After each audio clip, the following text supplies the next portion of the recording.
Hi guys, and welcome back to the channel, and welcome to the channel if you're new here. I'm Ollie and this is Turner's Workshop, and in this week's video I'm going to be showing you how I built this DIY pottery wheel. I've built it in such a way that anybody can build this at home as well, and there'll be a list in the description of everything you need for this project. And if you could do me a massive favour before we go any further, if you could just give this video a thumbs up and subscribe, that would be absolutely fantastic. If you click that alarm bell, you'll get notifications when I post new videos. So with that being said, let's get on with this project and I'll show you how to build a pottery wheel.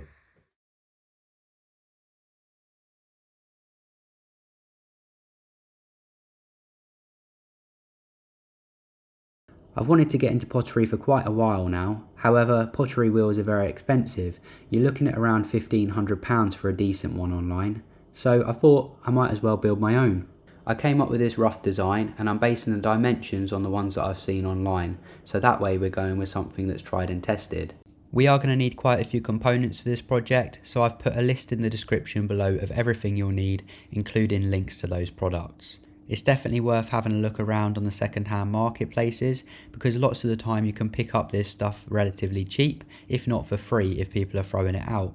I appreciate that not everybody's got a welding machine, so for the framework I'm going to be using Unistrut. Unistrut is a great material for prototyping as it's quite easy to adjust any of the height and width dimensions without having to cut it apart and re-weld it. There are other benefits of using Unistrut. It's very strong, it's got a galvanised coating so it won't go rusty, and it's really quick and easy to work with. You can pick up Unistrut from your local electrical wholesalers, and I'd highly recommend doing that because it can be very expensive getting it online due to the weight of it and the shipping costs. It does come in 3 metre lengths, so make sure you take a hacksaw with you just in case you need to cut it down to get it in the car. I use my angle grinder for cutting the Unistrut down to length, but you could use a hacksaw if you haven't got an angle grinder, and then I use a file to just take off any of the sharp edges. I begin joining the framework together with these 90-degree angle brackets, some 10mm channel nuts which are specifically designed for using with Unistrut, and some 10mm bolts. Cutting up and bolting together the framework can be quite tedious, but it is like a big Meccano set at the end of the day, so it's fairly straightforward. I'm going to speed up this process now with a little time lapse and I'll be back with you once we've built the frame.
So at this end we have 2 bearings, the shaft to go through there, and it's going to be belt driven from the motor, so we need the motor mounted on this side.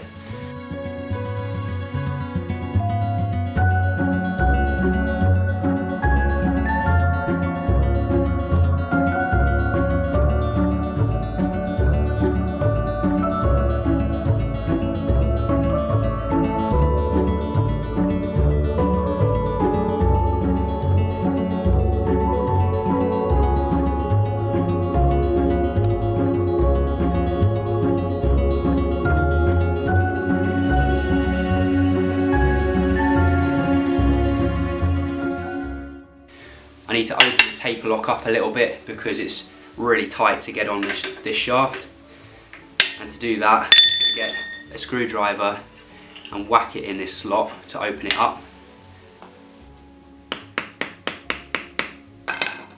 Give it a good few taps to open it up, Now the shaft can go through the top bearing. You can then tap it through our taper lock through the bottom bearing. Oh wait, we need to put the pulley on. Don't forget to put the pulley on and the belt.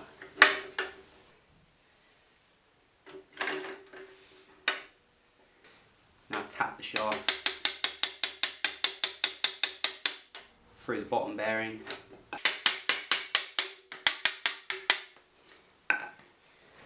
I'm now going to tighten up all these components. Put our little Allen head bolts in, and that will lock the pulley onto the shaft.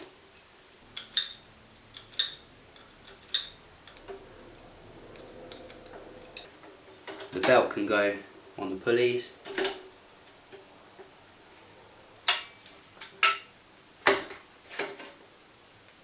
We want to get these pulleys level.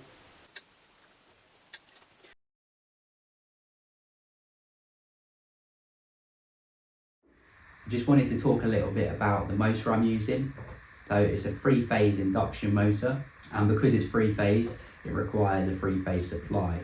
Most domestic properties in the UK only have a single-phase supply coming into them, so it's quite difficult to run 3-phase equipment unless you use one of these little gizmos here, which is a single-phase to 3-phase converter. It's a variable frequency drive. So it takes our single phase coming in, which looks like this.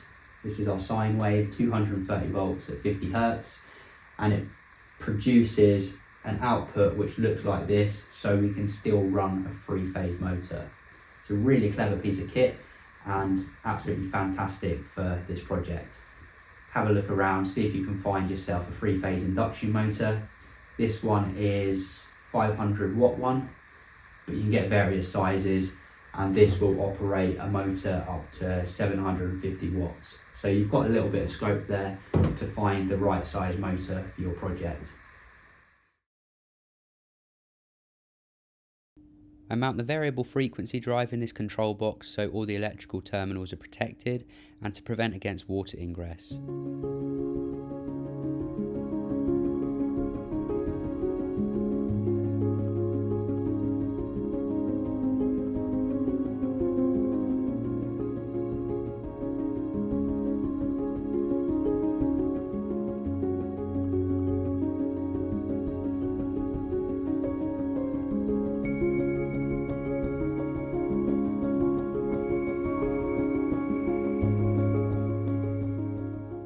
I then drill a couple of holes in the back of the control box so we can mount it to the unistrut.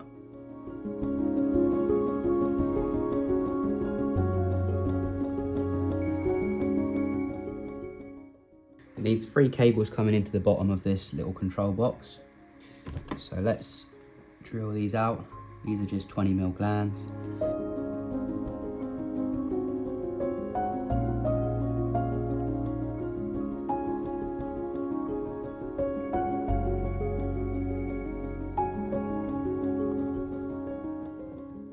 I'm going to put an on-off switch on the outside of this panel, just there.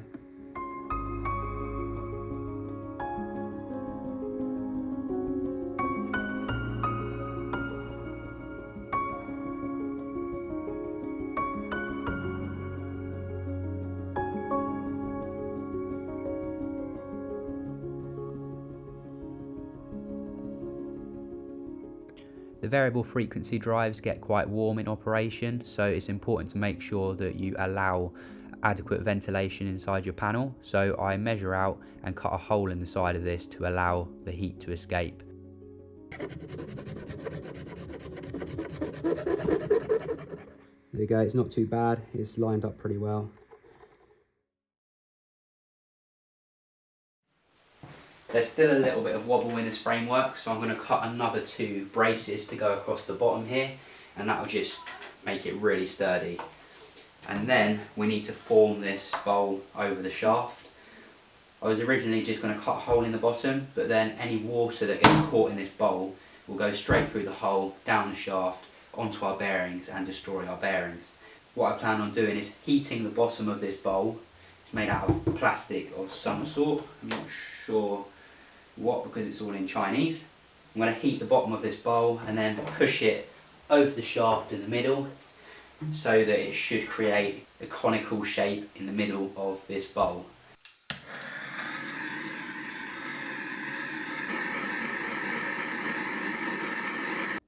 Well, that didn't really work, did it? In hindsight, I probably would have drilled a small pilot hole to help guide the shaft through, and then that way hopefully it wouldn't have ripped a massive hole in the bottom of the bowl. It has kind of worked because we've still got a slope around the shaft, so water should run away from the bearings.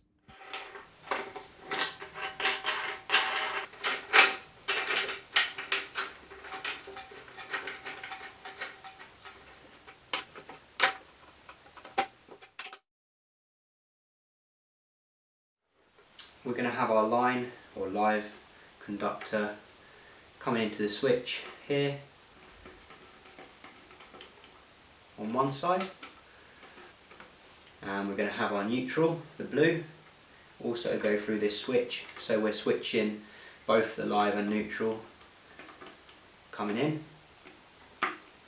And then at the top of the switch we're going to have a live and neutral go into the inverter. So we're going to connect our motor terminals up to UVW on the VFD. So brown being U, black being V, W being blue or grey. And then we have our earth connection, so we want to put our supply earth on there and our motor earth on there as well, and that links them all together. I'm using these little fork type crimps and then go on the terminals really nicely.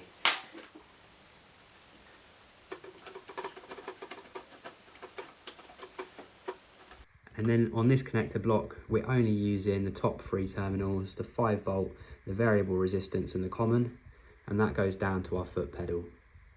Now we just need to connect up our line and neutral.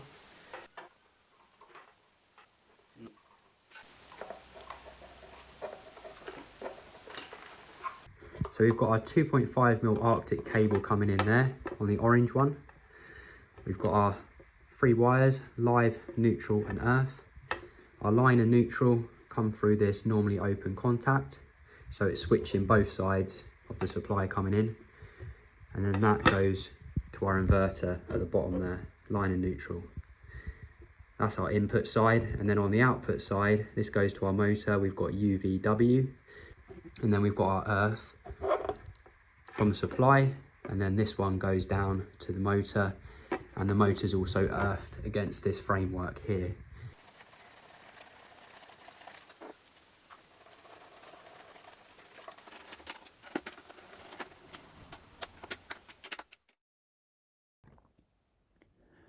I managed to find this off of AliExpress. It's a foot pedal with a 10k ohm variable resistor inside of it, or a potentiometer. I feed my cable through this 20mm gland on the back of the pedal, and then I solder my wires onto the terminals. The middle pin on the potentiometer is the variable resistance pin, and then either side you have the 5 volt and common. It doesn't matter too much if you get the 5 volt and common switched around, it just means the pedal will act inversely, so that the motor will be spinning at 50 Hz when the pedal's up as opposed to 50 Hz when the pedal's down. This just means you need to swap the 2 pins around back at the VFD. Unfortunately, I didn't record the soldering part. I got a little bit carried away and forgot to push record, but I'm sure you all know what soldering looks like, and here you can see I've just put a little bit of heat shrink on the terminals. We can go ahead and screw the cover back on this, and we shouldn't need to go back in here again. Now I haven't showed you how to wire up the motor, but instead I've put together this basic wiring diagram. On the left hand side we have our motor terminals, and as you can see it's got 3 links going across the windings, and that just means that the motor is connected in delta. For all those eagle-eyed people out there, you may have noticed that I'm only switching the live conductor in this schematic, whereas in the video I switched both the live and neutral. Best practice would be to switch both the live and neutral, but if you can only find a selector switch with 1 normally open contact, you'll just need to switch the live, and it will still work the same, it's just not switching the neutral as well. But here's our 3-pin plug. I'm going to put that into this RCD socket and then plug it in. Just in case we've made any mistakes, it should trip that very quickly if there's a problem. When you get this variable frequency drive out of the box, the speed control is done from this potentiometer on the front of it. So you can see F is for frequency and currently it's at 0. If we move this potentiometer up, you'll see the frequency change all the way up to 50 Hertz. If we want to use a foot pedal to control that, we can change the settings so that we've got an external potentiometer. If we click menu and scroll up to 1, 0 and click run, and then we change it from 1 to 2, click run and then save and save again. So I can now click run, it starts the fan and our potentiometer, our foot pedal, will control the speed of the motor.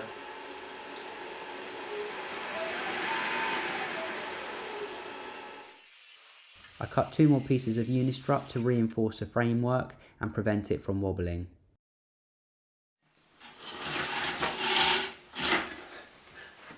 It took me absolutely ages to find this pottery wheel head. It's not actually made for pottery, it's originally designed as a cake stand. That went in there and it had a nut in the bottom, so I've just dismantled this. This steel pipe has got a 19mm outside diameter, and the pipe thickness, the thickness of the walls is 2mm, so if you take off 2mm from each side, that gives us an opening of 15mm inside diameter. So this slides inside there nicely. And now I need to drill a hole all the way through this pipe and through the shaft so that we can put a bolt with a nut on it, and that'll hold it captive to the shaft so that it spins with the motor. Online, a purpose-made pottery wheel head is around £150 plus, whereas I managed to get this cake stand for only £25. On first impressions, it looks very well manufactured. It's made out of aluminium, and it's even got a few lines on it which should help us centre our clay. I drill a pilot hole through the steel pipe and then transfer that mark over to the shaft of the wheel head. And then I put it in the vise and continue that pilot hole through the shaft of the wheel head. This is toughened steel, I believe, so it's really quite hard to drill through. The key to this is having a nice sharp drill bit, using WD-40 to keep it cool and going at a slower speed. I gradually step up the drill bit size to 6mm so that we can fit a 6mm bolt through the pipe and shaft to couple it together.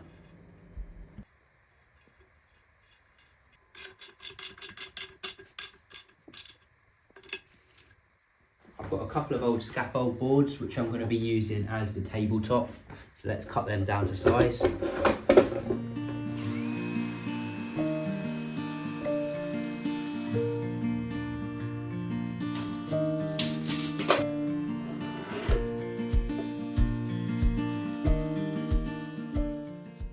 That'll go on there, and that one on there. I need to notch out the back for the unistrut and also cut a hole in it for the shaft to come through.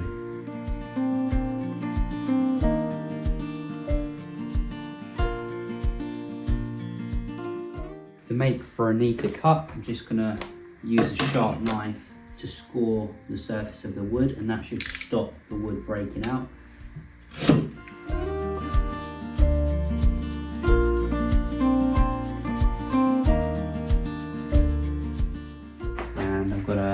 Mark out where I need to cut my hole. Got a hole saw, a bit bigger than the shaft, so we're going to drill through the scaffold boards just to give a nice bit of clearance around here.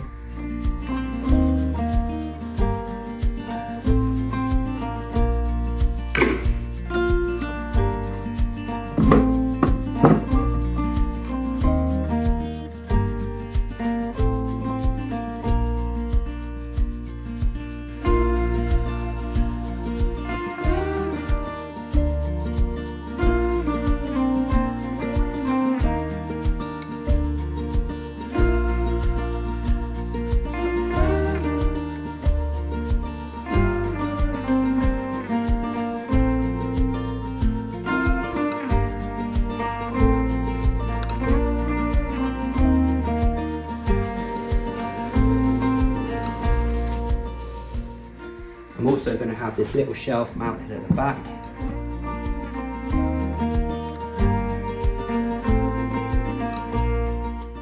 Just give it a quick sand up so it looks nice, and then that will go on brackets there.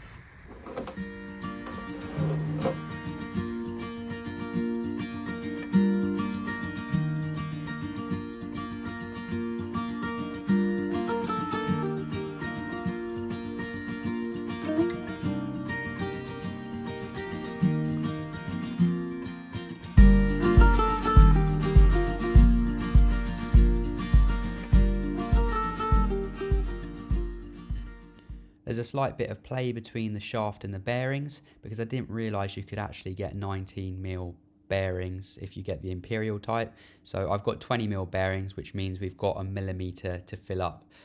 I will be swapping these out for 19mm bearings. However, in the meantime, I'm just going to pack this out with a Coke can to centralise the bearings as best as I can. You can see there we've got a Coke can wedged in between the bearing and the shaft, and same up here. So now there isn't any play between the shaft and the bearing. And when we knock this down to its final height, that should push the cans into position, and then we can just tighten up the grub screws. I'm now going to fix our scaffold boards down on the top.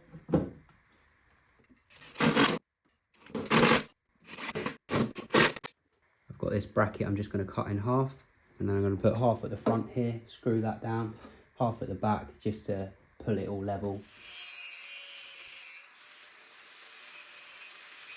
Just clamp this down.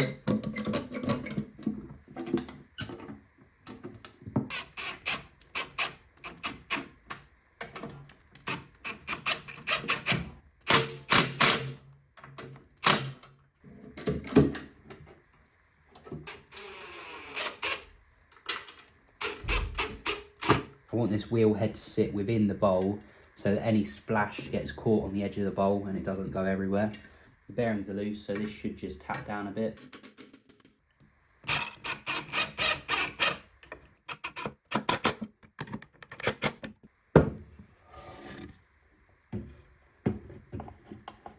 This shelf will go here, and you can slide it up and down to wherever you want.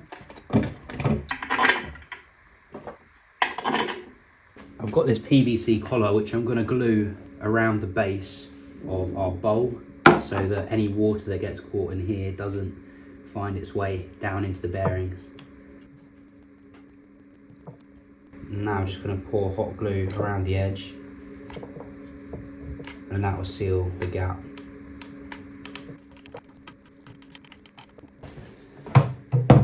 Let's find the right height for our back shelf. I'm going to put 3 screws in this just to hold it down.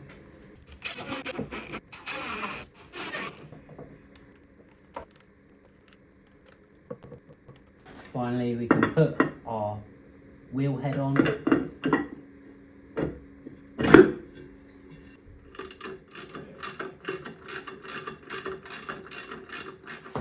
I've ordered some clay and some tools, but between now and then I need to try and get this pottery wheel running dead flat because there's a slight bit of wobble on it.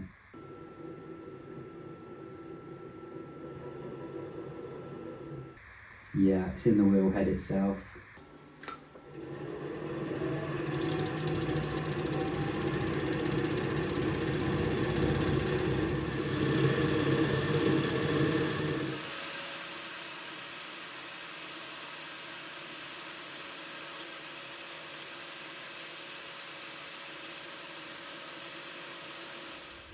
So I tried my best to get the wheel head as flat as possible using my block sander and a flat disc on a grinder, just trying to take off those high spots. However, it still had a bit of wobble in it, so I've actually taken it to a machine shop where they're going to put it in the lathe and take that top surface off, so it should be dead flat by the time it comes back. I've got these metal panels which I'm going to be bolting to the sides so that you can't get your hand in there and get it caught in the belt. Obviously, if you've got children and pets around, you don't want them to be able to get in here, as it will more than likely take their limbs off, and that wouldn't be good.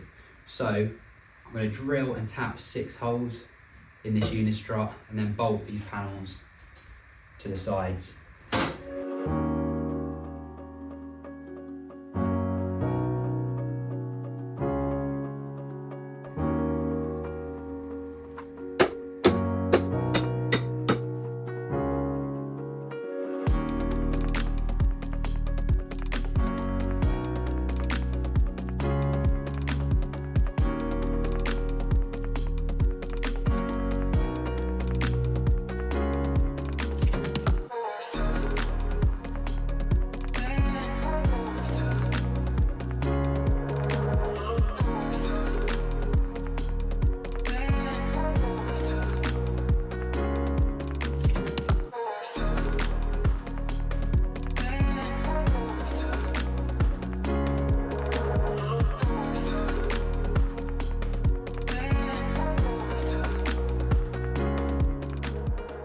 Basically anywhere along the centre line of that we can bolt, and anywhere along the centre line of this.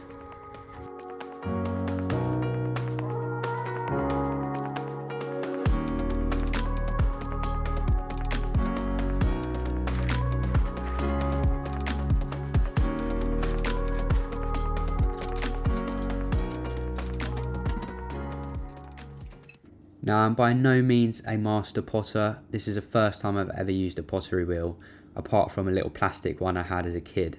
But I wasn't going to be making any masterpieces on that now. So, I want to thank you all for watching this video. I hope you found value in this content. If you did enjoy watching the video, please don't forget to give it a thumbs up and consider subscribing to the channel if you're not already subscribed. It's completely free, and if you click that little alarm bell, you'll also get notifications when I post new videos. I'm going to finish this video now with me trying to make a pot, and if you've got any recommendations or suggestions for me, please leave them in the comments below. I think I'm going to need a bit more practice. Thanks for watching, and hopefully I'll see you in the next one. Cheers guys, bye for now.